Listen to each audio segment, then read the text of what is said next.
Hadirin rahimakumullah, lebih fatal lagi kesalahannya apabila seseorang itu memanjangkan lafadz ba pada akbar.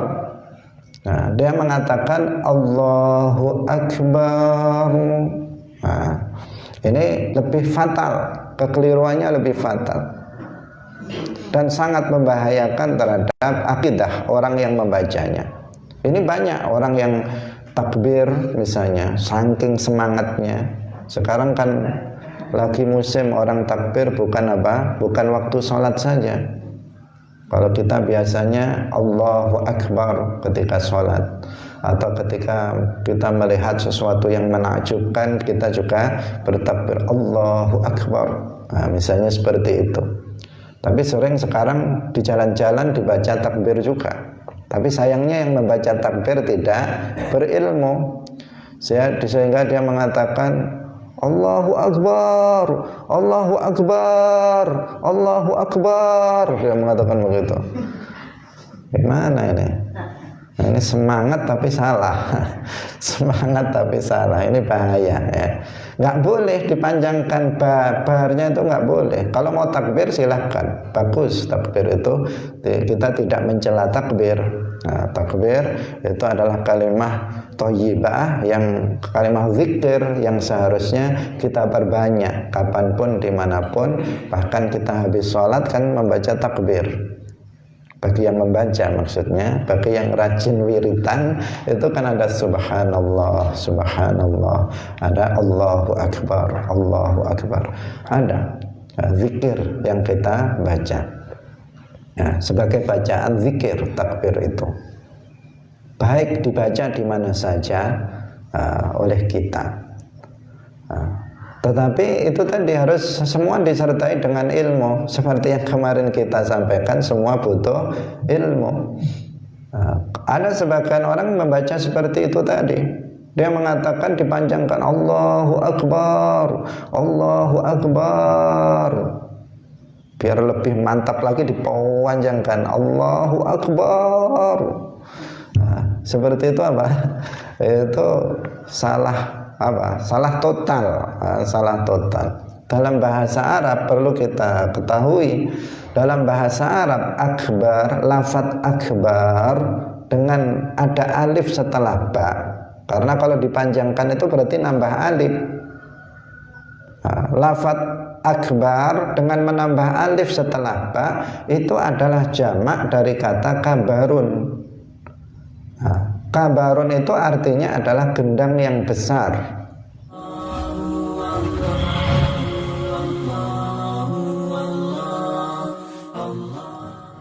Assalamualaikum warahmatullahi wabarakatuh. Waalaikumsalam warahmatullahi wabarakatuh.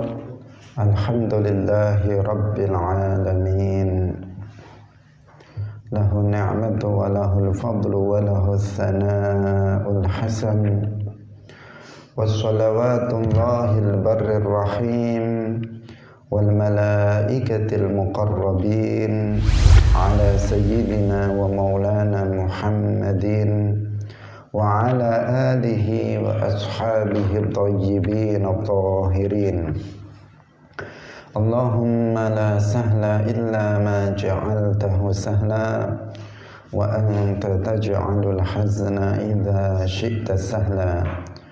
Allahumma arzuqna al-ikhlasa fil niyyati wal qawli wal amal wa ba'du.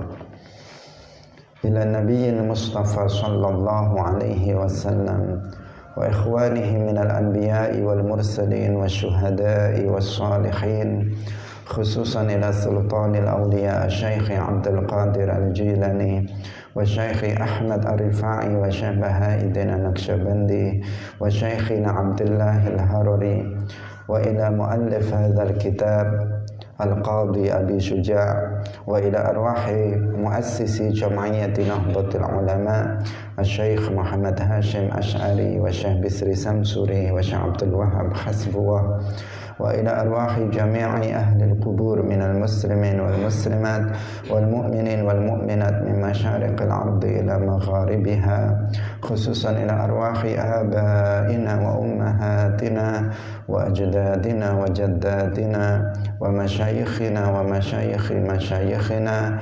Al-Fatihah. A'udzu billahi minasy syaithanir rajim. Bismillahirrahmanirrahim. Alhamdulillahi rabbil alamin.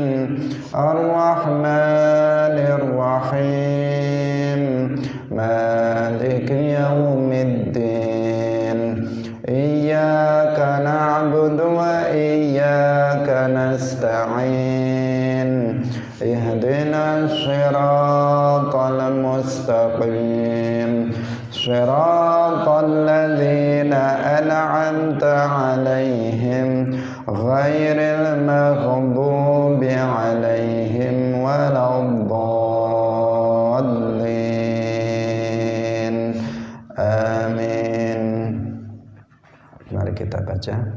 Qala al-muallif rahimahullahu ta'ala, faslun wa arkanus salati 18 ruknan, an-niyyatu wal qiyamu ma'al qudrati wa takbiratul ihrami wa qira'atul fatihati wa bismillahirrahmanirrahim ayatun minha warruku'u wattuma'ninatu fihi warraf'u wal-i'tidalu wattuma'ninatu fihi wassujudu wattuma'ninatu fihi waljulusu baina sajdataini wattuma'ninatu fihi waljulusul akhiru wattashahhudu fihi wassalatu ala nabiyyi sallallahu alaihi wasallam fihi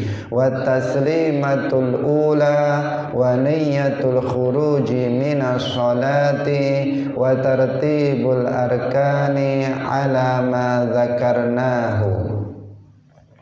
Hadirin hadirat kaum muslimin muslimat, pemirsa Madu TV rahimakumullah. Alhamdulillah, pagi hari ini Allah Subhanahu wa ta'ala kembali melimpahkan nikmat-nikmatnya kepada kita. Bahkan tidak henti-hentinya Allah memberikan nikmat kepada kita, nikmat yang begitu banyak, begitu agung, yang kita tidak mampu untuk menghitungnya karena banyaknya nikmat-nikmat tersebut. Maka tidak ada kata yang lebih pantas untuk kita sampaikan di awal pertemuan ini kecuali hamdalah, alhamdulillahi rabbil alamin. Salawat dan salam semoga tetap terlimpahkan kepada makhluk yang termulia, yang tidak ada nabi, tidak ada rasul yang diangkat menjadi rasul setelah beliau. Semoga kita semuanya termasuk umat beliau yang mencintai beliau, mentaati beliau, sehingga nanti di akhirat kita dikumpulkan bersama beliau. Amin ya rabbal alamin.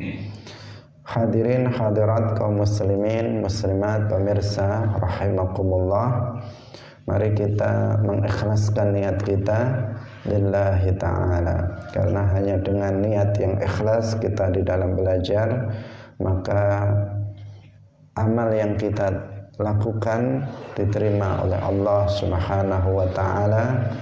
Dan semoga dengan keikhlasan Allah Subhanahu wa ta'ala memberikan, melimpahkan pemahaman terhadap kita, terhadap ilmu-ilmu agama.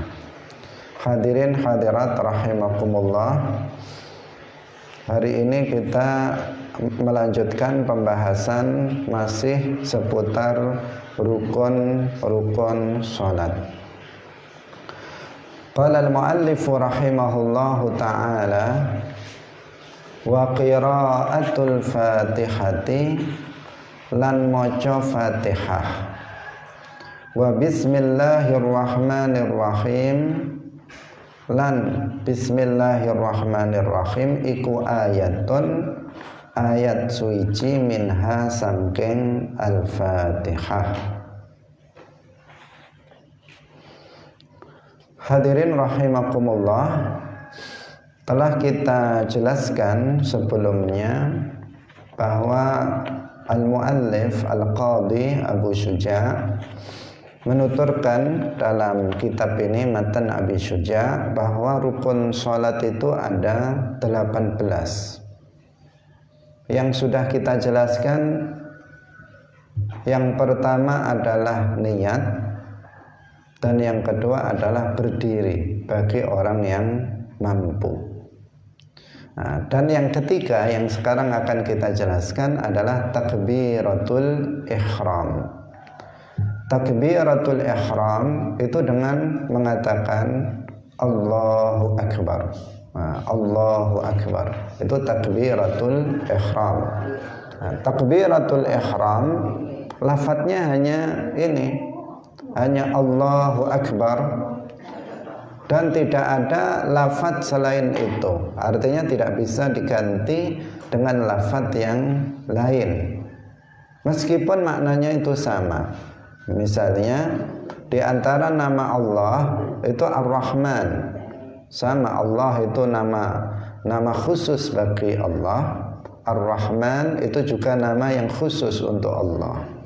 Tetapi jika takbiratul ihram Allahu Akbar itu kemudian kita ganti dengan Ar-Rahmanu Akbar, itu nggak bisa, itu nggak sah sholatnya jika menggunakan lafadz lain. Jadi sudah tertentu dengan lafadz Allahu Akbar, tidak bisa diganti Ar-Rahmanu Akbar, atau misalnya dengan lafadz yang lain, misalnya apa? Misalnya Ar-Rahimu Akbar atau Al-Qudusu Akbar atau yang lain-lain, itu tidak bisa. Nah, ada hal-hal yang harus diperhatikan ketika kita membaca takbiratul ihram. Nah, yang pokok adalah bahwa membacanya itu harus benar. Tidak boleh seseorang itu membacanya secara keliru. Misalnya dia memanjangkan hamzah pada lafzul jalalah, yang seharusnya lafzul jalalahnya itu kan pendek, Allahu Akbar. Kalau seseorang itu memanjangkannya dengan mengatakan Allahu Akbar, misalnya dipanjangkan Allahu Akbar, maka di sini nggak sah, sholatnya nggak sah. Bahkan kalau seseorang mengetahui maknanya, ini bisa membahayakan akidah. Kenapa? Karena kalau hamzahnya itu dipanjangkan, itu artinya ada dua hamzah. Nah, ada dua hamzah. Asalnya Allahu Akbar, kemudian menjadi Allahu Akbar. Ada hamzah dua, dan hamzah yang pertama itu adalah hamzatul istifham, hamzah yang digunakan untuk bertanya, hamzatul istifham. Sehingga kalau dikatakan Allahu Akbar, artinya apakah Allah itu maha besar? Di sini mengandung makna keraguan atas kebesaran kekuasaan Allah Subhanahu wa ta'ala. Seakan-akan dia ragu, Allah itu maha besar apa tidak? Perlu kita juga tahu, akbar di sini besar itu artinya apa? Besar kekuasaannya, bukan besar bentuknya, bukan besar ukurannya. Karena Allah Subhanahu wa ta'ala seperti yang sudah berkali-kali kita tegaskan, laisa kamitslihi syai'. Allah itu tidak ada sesuatu yang menyerupainya. Allah itu tidak serupa dengan makhluknya, tidak memiliki bentuk. tidak memiliki ukuran. Tidak dikatakan Allah itu ukurannya kecil, tidak dikatakan Allah itu ukurannya besar, tidak dikatakan Allah itu ukurannya sedang, dan seterusnya. Tidak berukuran. Tidak seperti keyakinan di luar Ahlus Sunnah wal Jamaah, seperti keyakinan Wahabi yang mengatakan Allah itu besar sekali ukurannya. Sampai ada salah satu tokoh Wahabi di Indonesia yang mengaku ustadz di Indonesia, tapi dia berakidah Wahabi. Suatu ketika ada jamaahnya yang bertanya, kenapa kita ini, katanya, kenapa kita ini tidak bisa melihat Allah? Si Wahabi ini kemudian menjawab, karena Allah itu ukurannya besar sekali, sehingga saking besarnya kita nggak bisa melihatnya. Nah itu Itu salah satu tokoh Wahabi ada yang mengatakan begitu, saking besarnya sehingga kita nggak bisa melihat dia. Nah, ini akidah yang sangat menyimpang dari akidah Ahlus Sunnati wal Jamaah. Dan orang yang mengatakan bahwa Allah itu bertempat, itu artinya dia meyakini bahwa Allah itu berukuran. Karena sesuatu yang bertempat itu pasti berukuran. Sesuatu yang bertempat pasti berukuran. Sekali lagi, sesuatu yang bertempat pasti berukuran. Kalau ada seseorang mengatakan Allah itu di langit, berarti dia mengatakan Allah berukuran. Kalau ada seseorang mengatakan Allah itu bertempat di atas arsy, berarti dia juga meyakini Allah itu berukuran. Kenapa? Karena sesuatu yang bertempat pasti berukuran. Ada kalanya ukurannya lebih kecil dari tempatnya, ada kalanya ukurannya sama dengan tempatnya, dan ada kalanya ukurannya itu lebih besar dari tempatnya. Misalnya buku ini itu bertempat di atas meja. Nah, dia berukuran lebih kecil dari meja. Kalau saya misalnya duduk di sebuah kursi, kemudian kursinya kecil, saya duduki sementara saya gemuk misalnya, maka berarti saya berukuran, saya bertempat di atas kursi, saya lebih besar dari kursi yang saya duduki. Dan bisa jadi kursinya pas, sedang, sehingga kita ukurannya yang bertempat di atas kursi, ukurannya sama dengan kursi tersebut. Artinya apa? Setiap yang bertempat pasti berukuran. Maka orang-orang Wahabi yang meyakini Allah bertempat, mereka telah menisbatkan ukuran untuk Allah. Dan memang mereka nyata-nyata mengatakan begitu, seperti yang saya ungkapkan tadi. Itu bisa dilihat di YouTube-nya. Itu dia mengatakan seperti itu. Ketika ditanya, kenapa kita nggak bisa melihat Allah?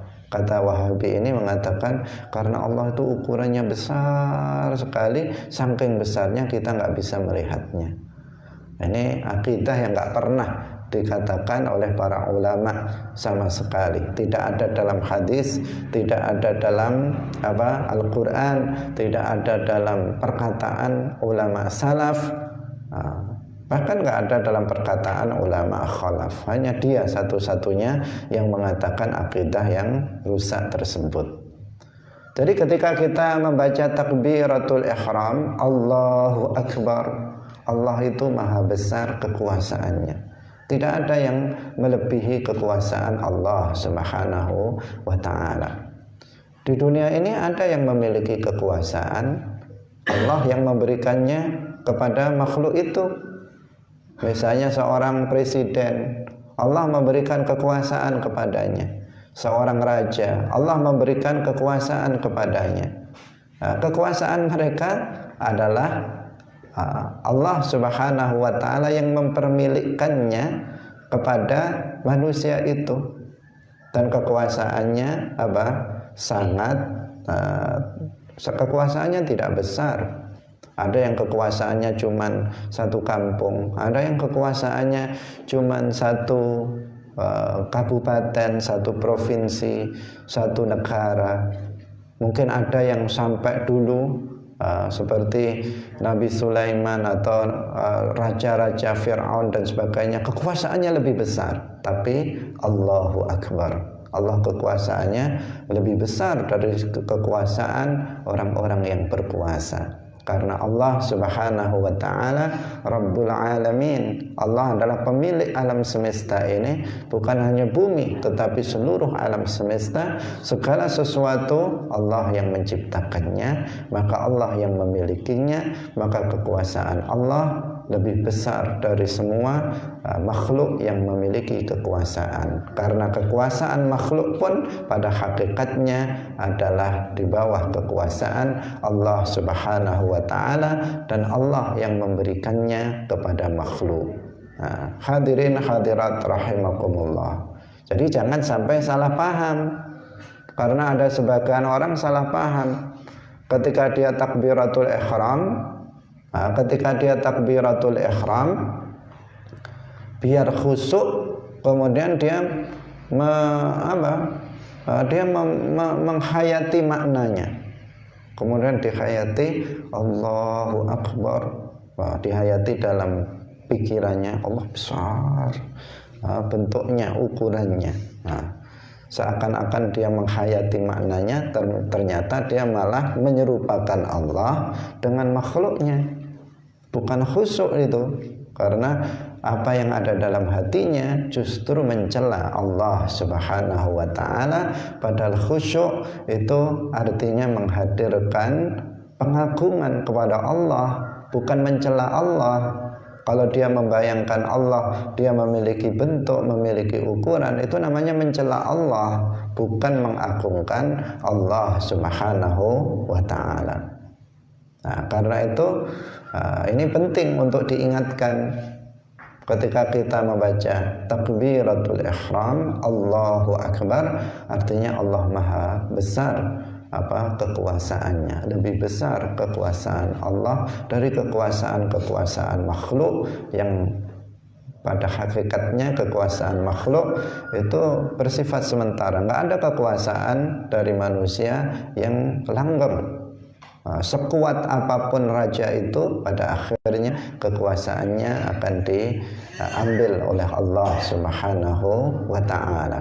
Siapa dalam sejarah sampai Fir'aun yang mengaku sebagai Tuhan, begitu kuatnya dia, tetapi pada akhirnya dia jatuh.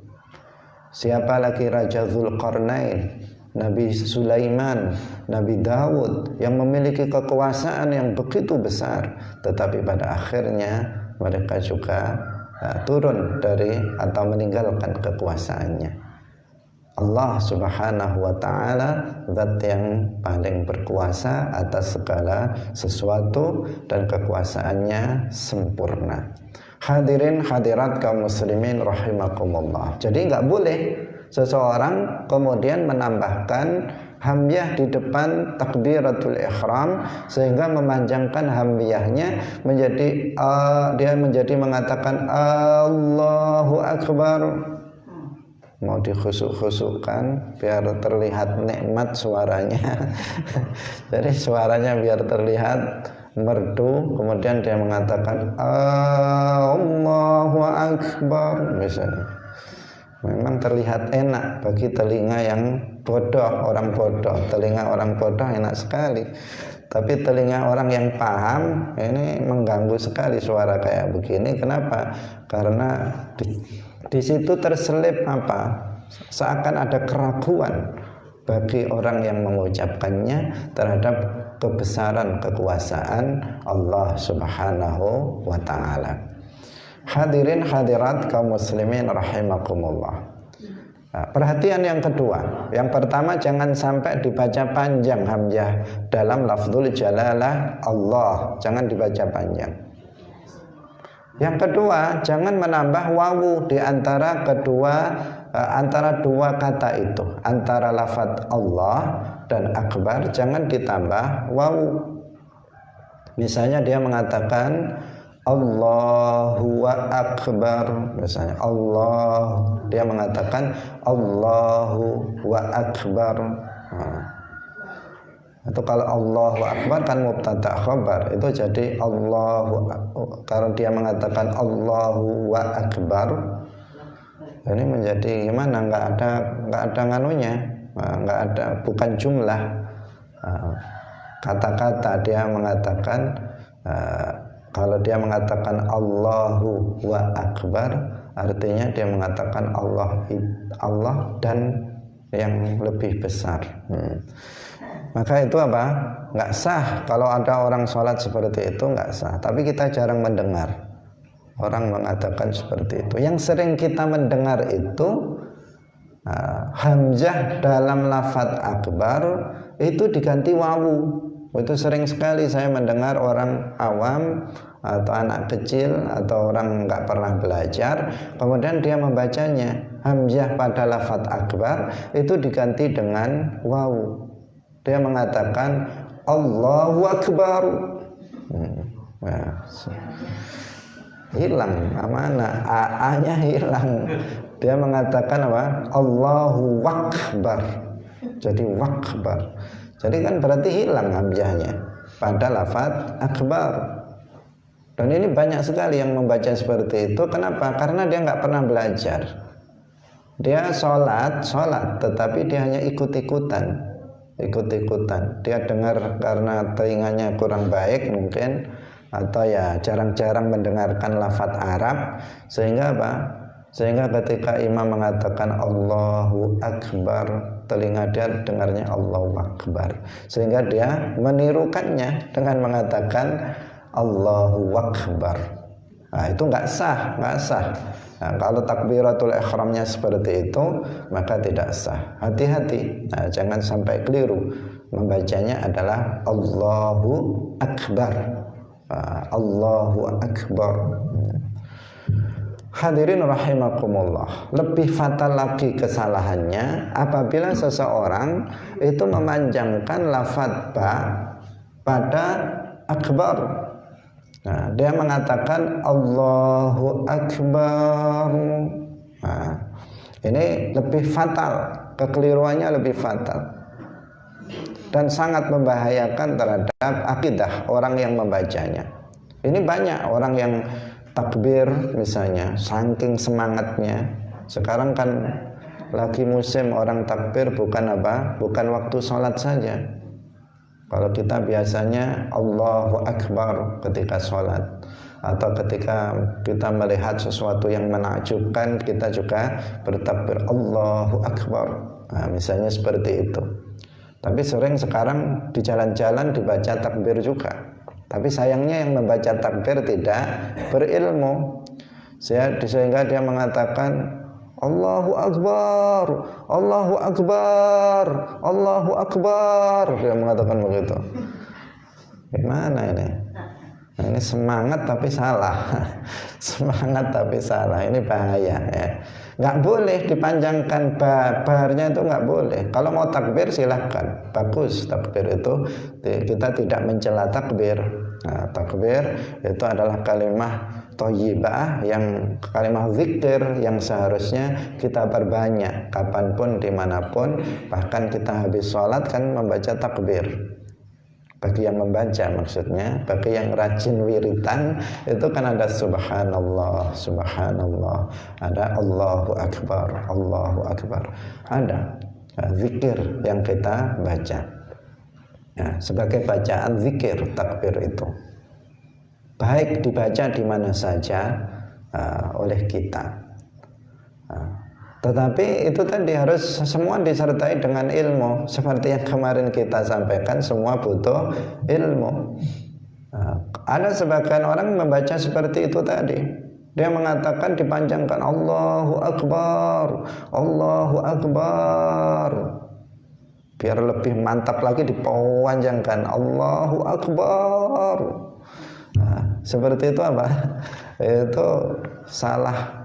Salah total, salah total. Dalam bahasa Arab perlu kita ketahui, dalam bahasa Arab akbar, lafadz akbar dengan ada alif setelah ba, karena kalau dipanjangkan itu berarti nambah alif. Lafaz akbar dengan menambah alif setelah ba itu adalah jamak dari kata kabarun. Kabarun itu artinya adalah gendang yang besar. Dalam bahasa Arab artinya gendang yang besar. Jadi kalau ada seseorang mengatakan Allahu Akbar, maka dia mengatakan Allah itu gendang yang besar. Nah, ini mencaci Allah, mencela Allah, menghina Allah, seseorang yang mengatakan seperti itu. Dan orang yang meyakini bahwa Allah itu adalah gendang yang besar, hukumnya kufur, dia telah keluar dari Islam. Tapi sebagian besar orang nggak paham. Ketika dia mengatakan Allahu Akbar, dia nggak paham. Kalau nggak paham bagaimana? Ya dia tidak kufur, tetapi ya dia tetap berdosa. Kalau dia itu diucapkan dalam sholat untuk takbiratul ihram, ya nggak sah sholatnya. Kalau dia mengatakan Allahu Akbar, itu termasuk dalam azan. Termasuk dalam azan harus diperhatikan. Karena yang terjadi banyak selain yang tadi takbir di jalanan oleh sebagian orang awam, orang bodoh, itu juga dibaca sebagian dalam azan itu dengan cara yang salah seperti itu. Karena apa? Mengikuti lagu dia. Dia nggak ahli lagu, kemudian melakukan, akhirnya memanjangkan yang pendek, yang memendekkan yang panjang.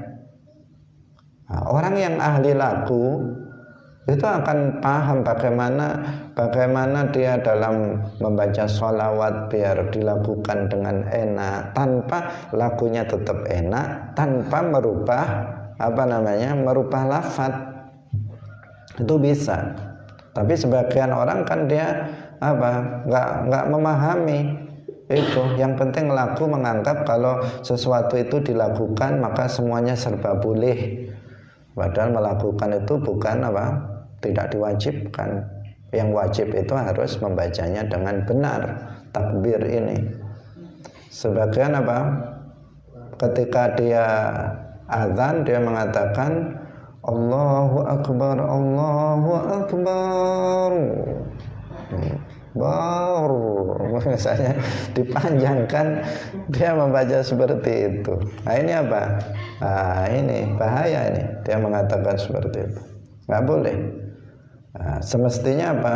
Ya yang dipanjangkan itu adalah lam dari lafzul jalalah yang tengah itu Allah. Itu kalau mau panjangkan silakan dipanjangkan di situ. Allahu Akbar itu dipanjangkan. Selain itu tidak panjang. Nah, hadirin hadirat kaum muslimin muslimat rahimakumullah. Jadi seseorang yang membaca dengan bacaan-bacaan yang keliru, dia mengatakan dia mengatakan Allahu Akbar, tidak sah. Kalau dia mengatakan Allahu Akbar, tidak sah. Kalau dia mengatakan Allahu Akbar, tidak sah. Kalau dia mengatakan Allahu Akbar, tidak sah.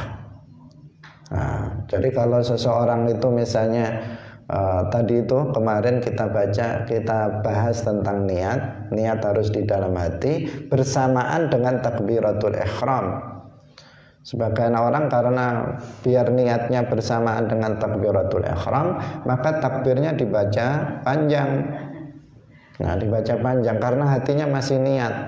Nah, menurut dia karena niatnya dia kesulitan, nggak tahu kalau niat itu cukup usolli fardhu zuhri.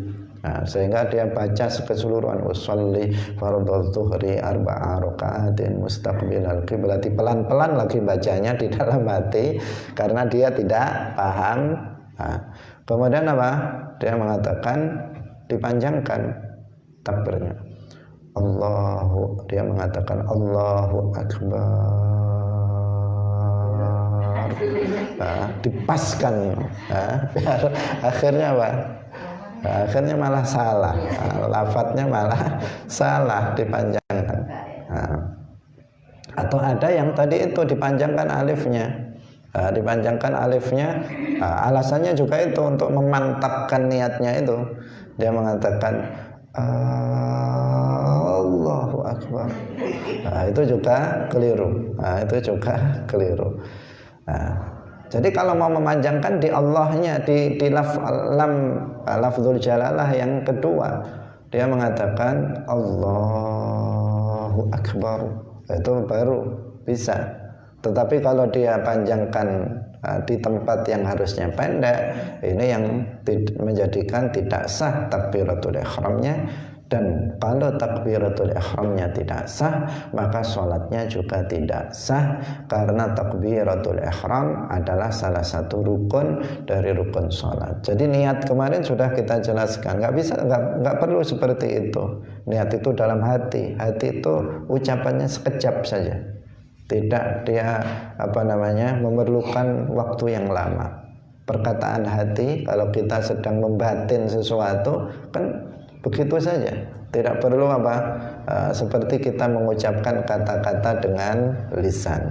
Nah, sehingga tidak layak apalagi kalau sampai kemudian merubah lafal gara-gara ketidakpahaman dia dalam niat.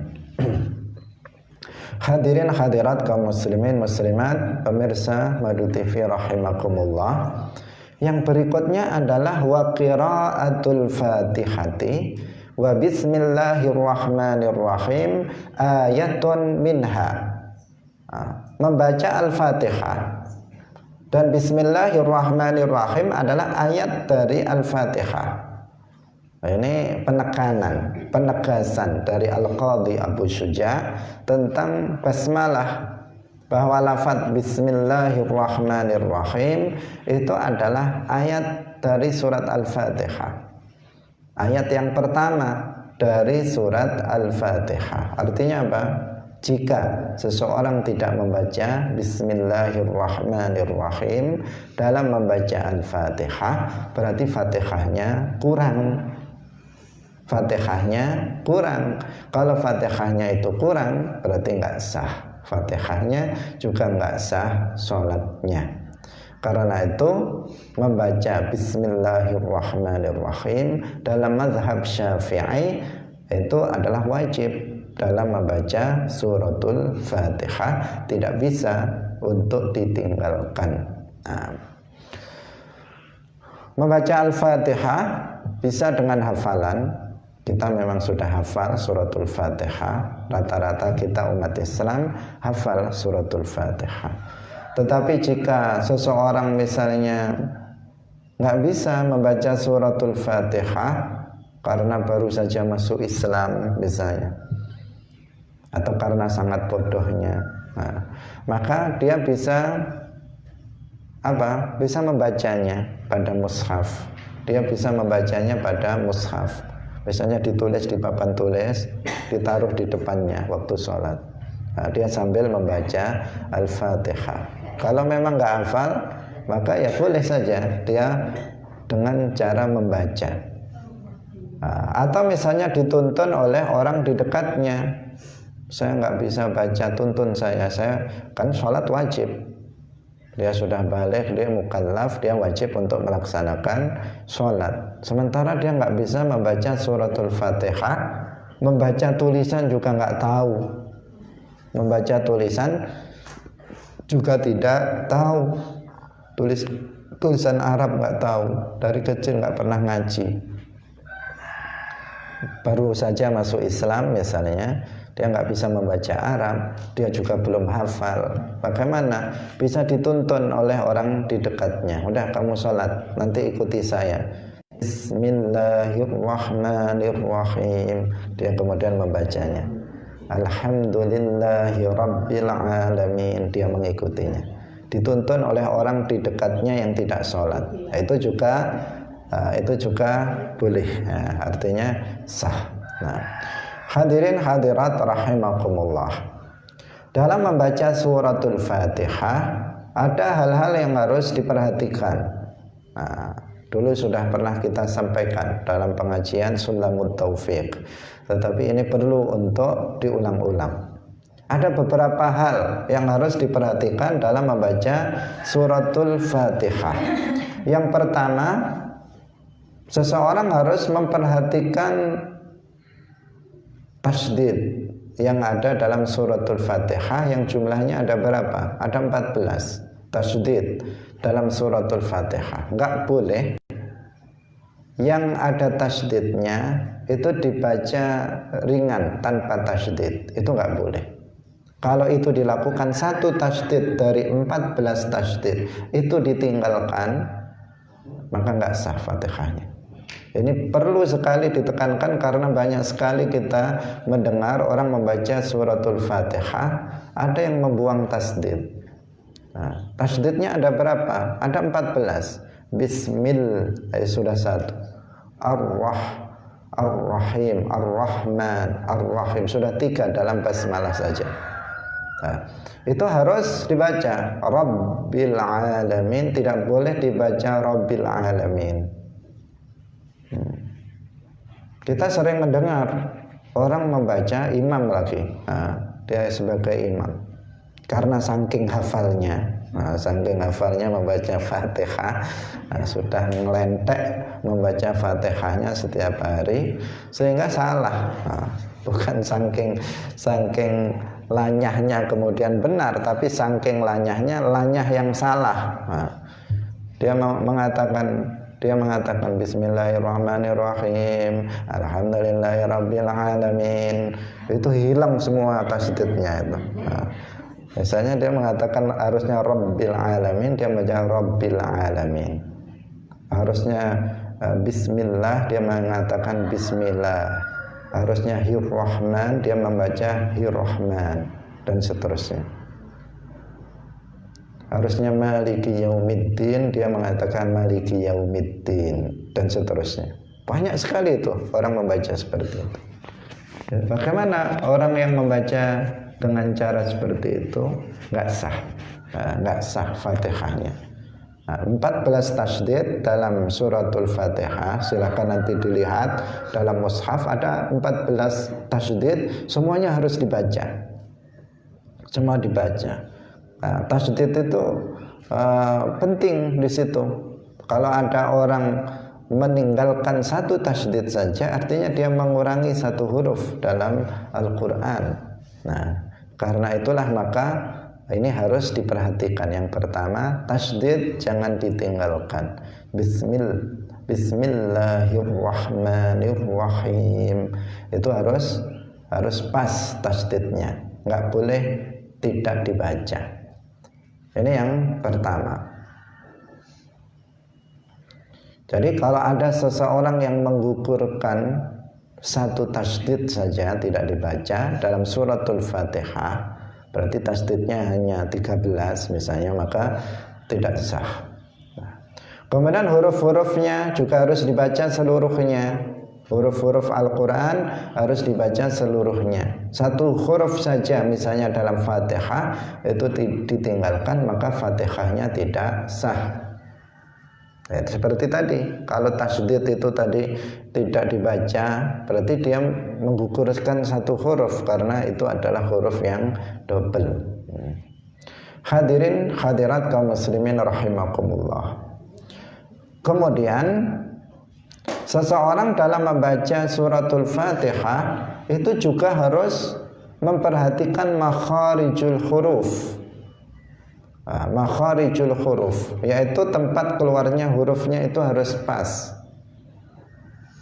Kalau zal harus dibaca zal, jangan dibaca zal atau za.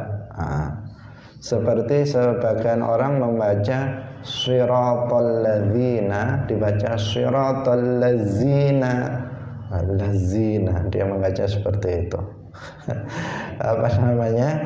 Mengganti hurufnya, zal diganti za, alladzina menjadi allazina, sepertinya apa namanya fasih, allazina, itu apa? Padahal itu adalah keliru dan malah enggak benar nanti baca Fatihahnya. Jadi kalau zal dibaca zal, ha dibaca ha bersih, tidak bisa dibaca kha. alhamdulillah. Dia mengatakan begitu. Ada juga kalau alhamdulillah pakai kha itu namanya tidak sah. Atau dia memakai kaf, karena orang Jawa yang belum belajar maksudnya, Jawa yang belum belajar, dia mengatakan alhamdulillahi rabbil alamin. Misalnya orang yang seperti itu, maka ini apa? Kalau al-ha-nya dibaca al-ka, nah ini nggak bisa. Atau sebagian juga membaca ha. Sebagian kita orang Jawa yang belum belajar juga ha-nya diganti ha. Dia mengatakan alhamdulillah, alhamdulillahi rabbil alamin. Ada, saya pernah mendengar bahkan dalam khutbah pun dia ketika membaca hamdalah dia mengatakan alhamdulillah, alhamdulillahi rabbil alamin. Dia mengatakan begitu. Nah ini juga nggak sah seperti itu. Dia mengganti ha dengan ha. Nah, harus pas makhrajnya, tempat keluar hurufnya itu harus pas. Nah, sebagian daerah seperti sebagian orang Jawa Barat yang belum belajar, orang Sumatera juga yang belum belajar. Pokoknya yang belum belajar. Kalau sudah belajar orang mana saja sama. Orang Jawa, orang Madura, orang Sunda atau orang Melayu, kalau sudah belajar lafadznya sama. Tapi yang belum belajar, ada sebagian daerah itu yang nggak bisa mengucapkan zal, allazina, sudah diluruskan tetap allazina saja. Nah itu ada. Nah, lidahnya sudah sulit karena kebiasaan. Ada sebagian yang nggak bisa mengucapkan ha tadi. Ada sebagian yang nggak bisa mengucapkan huruf-huruf tertentu. Nah, ada yang orang sebagian timur itu ada yang enggak tak itu tetap to seperti to. Nah, itu ada juga. Nah, hadirin hadirat rahimakumullah. Nah, jadi harus kita belajar membaca suratul Fatihah. Perlu kita ketahui membaca Al-Qur'an, bisa membaca Al-Qur'an keseluruhan dari mulai awal sampai akhir, mempelajari Al-Quran dari awal sampai akhir, itu hukumnya adalah fardu kifayah. Yang fardu ain, wajib bagi setiap muslim untuk mempelajarinya dan untuk mengetahui membacanya adalah suratul Fatihah. Suratul Fatihah itu yang fardu ain. Jadi seandainya ada seorang muslim nggak bisa membaca Al-Quran, sama sekali nggak bisa membaca Al-Quran, tapi dia bisa membaca suratul Fatihah, sementara di daerahnya sudah banyak yang bisa membaca Al-Quran, maka dia tidak berdosa. Di akhirat nanti tidak dia diazab karena kenapa kamu nggak bisa membaca Al-Quran. Nggak ada seperti itu. Nah, tetapi kalau dia nggak bisa membaca suratul Fatihah, baru ini masalah. Karena suratul Fatihah adalah membaca suratul Fatihah adalah rukun sholat, dan sholat itu adalah wajib ain bagi setiap muslim. Karena itu membaca suratul Fatihah ini adalah yang utama. Artinya begini, kalau ada orang sudah tua dari kecil nggak pernah belajar, sudah tua renta, pengen membaca Al-Quran, kita bilang aja nggak usah baca, yang penting baca Fatihah saja mbah, belajar Fatihah saja mbah, misalnya nggak usah belajar karena apa?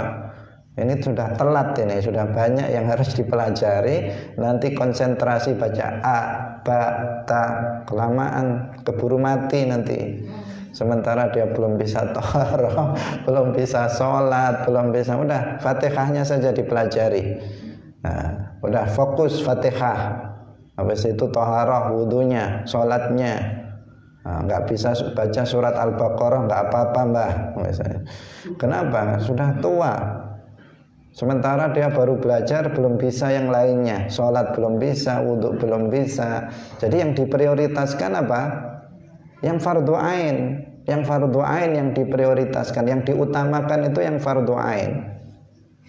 Kenapa ini perlu saya sampaikan? Karena ada sebagian orang itu menilai keislaman seseorang itu kalau sudah bisa membaca Al-Quran. Kalau belum bisa membaca Al-Quran, dianggap belum Islam. Sehingga dia mengatakan orang Islam nggak bisa baca Al-Quran. Itu dari satu sisi memang seharusnya orang Islam itu memang harus bisa membaca Al-Quran. Tetapi ada yang lebih lebih harus diperhatikan, yang karena itu hukumnya adalah fardu ain, yaitu membaca suratul Fatihah. Kalau kita menuntun orang seperti ini, jadi ada orang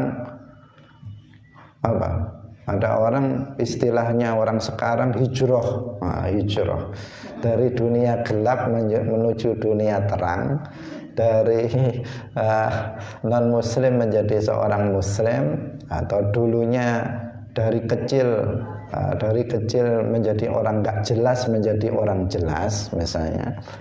Maka di sini kita fokusnya menuntun dia adalah fokus dalam hal yang fardu ain. Kita ajari sholat yang benar, wudhu yang benar, mandi yang benar, sholat yang benar. Fokusnya seperti itu. Jangan sampai itu diabaikan, kemudian kita ajarkan babi, bu, tati, tu, kelamaan nanti keburu dia mati belum sholat, belum benar. Karena ada yang seperti itu kan, orang yang nggak paham, kemudian kasihan nanti orang ini. Utamakan yang fardu ain terlebih dahulu untuk dia pelajari. Kalau nanti masih ada sisa umur, ada sisa waktu, baru kita ajarkan dia ngaji Al-Quran. Itu maksudnya. Maksudnya bukan berarti kita mengabaikan pentingnya membaca Al-Quran, enggak. Tapi segala sesuatu termasuk dalam belajar harus memiliki prioritas. Mana yang lebih didahulukan dari hal-hal yang penting. Semuanya penting, bisa membaca Al-Quran juga penting. Tetapi dari semua yang penting ada yang terpenting. Karena umur kita tidak bisa melakukan segala hal. Dalam kehidupan kita ini banyak enggak yang kita inginkan? Banyak sekali. Pengen ini, pengen ini, pengen ini, pengen ini. Semua pengen. Tetapi mana keinginan kita yang harus kita penuhi lebih dahulu, yaitu keinginan yang terpenting dari semua keinginan-keinginan itu. Kita harus menggunakan akal kita untuk berpikir. Al-aqilu yuqaddimul ahamma minal muhimmi. Orang yang berakal itu dia akan mendahulukan yang terpenting dari hal-hal yang penting. Ini penting, ini saya perlu ini, saya perlu melakukan ini. Terkadang kita melakukan banyak hal dalam sehari ini. Terkadang saya pun juga begitu. Hari ini saya punya jadwal di sini, bareng lagi, nggak bisa mengerjakannya. Yang satu diundang tetangga hajatan, yang satu majelis taklim, yang satu suruh rapat, yang satu kayak bareng ini.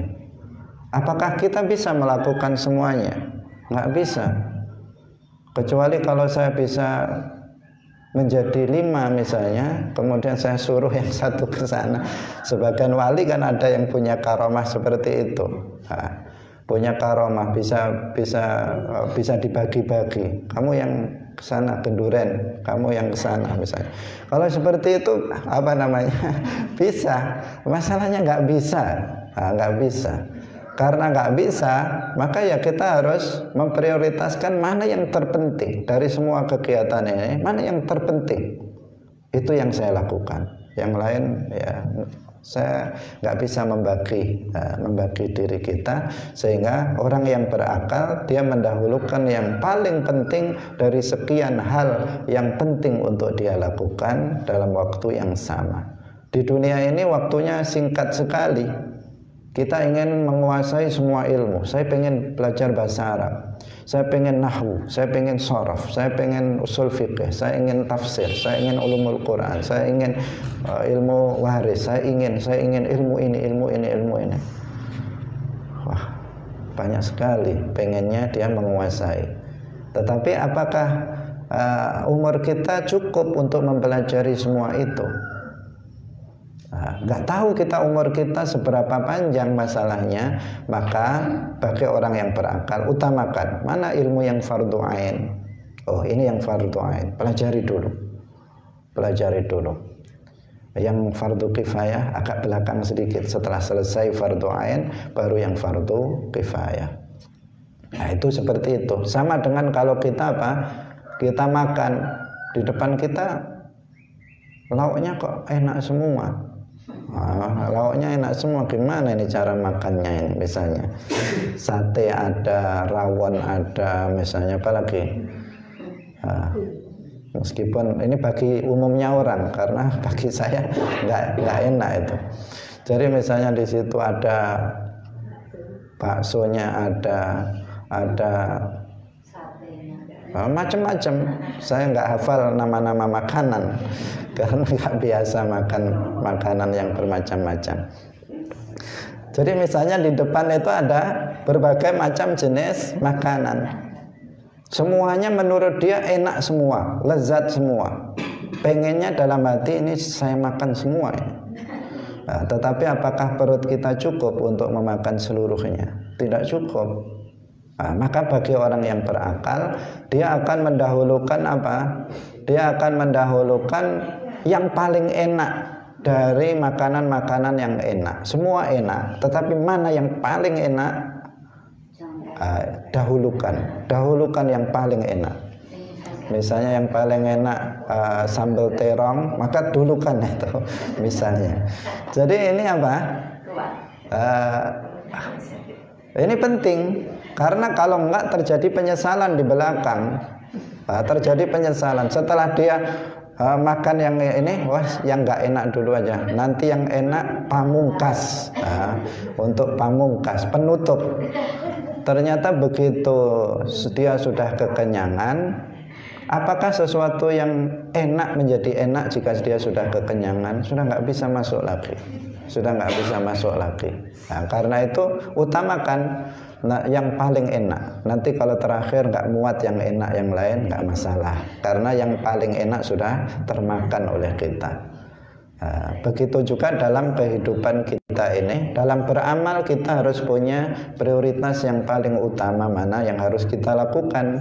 Dalam belajar ilmu agama kita juga harus mengutamakan ilmu mana yang paling harus didahulukan dari yang lainnya. Hadirin hadirat rahimakumullah. Ini beberapa hal yang harus diperhatikan. Sebenarnya masih ada hal yang lain terkait dengan Al-Fatihah yang harus diperhatikan. Insyaallah kita lanjutkan dalam pertemuan setelahnya. Barakallahu fikum wallahul muwaffiq ila aqwamit thoriq. Wassalamu alaikum warahmatullahi wabarakatuh.